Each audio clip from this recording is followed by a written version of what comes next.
really was a blip in human history in a number of ways, but it was an anomaly that I think the country will never forget, the world will never forget. I think it was worth it, not only for in the geopolitical context, which is what drove the whole thing, but also from the exploration context. I am not the last man to have walked on the moon. Maybe the last man of Apollo, maybe the last man of the 20th century, but not the last person, not the last man or possibly the last woman to have walked on the moon.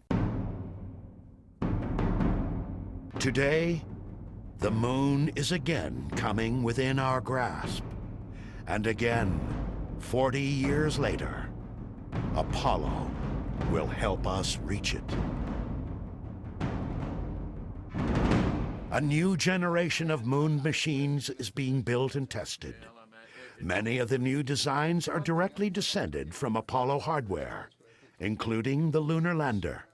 Engineers are eager to hear from the man who flew the first one to land. And I don't know exactly where this CG is and so on, but sometimes the amount of motion that you get at the cockpit is different than the amount that the footpads are seeing by a substantial margin. And you have to get a sense of that to know how careful you have to be up on top to make sure the bottom is doing the right thing.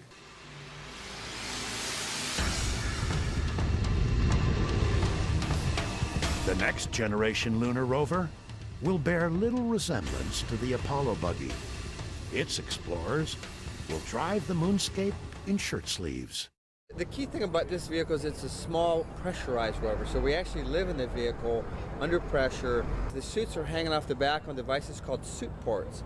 What we do is we literally open a hatch inside the vehicle, open the back hatch of the suit, step into the suit, and 10 minutes later we're boots on the surface sampling rocks. In an Apollo-style unpressurized rover, you've got 8 hours of consumables in your suit, so you have to go out and turn around and come back at the end of each day, whereas here we're going to live in it. The next astronauts to make footprints in the lunar dust will stay longer, explore farther, and learn more than ever hoped for on July 20th, 1969, when Apollo 11 changed the world forever.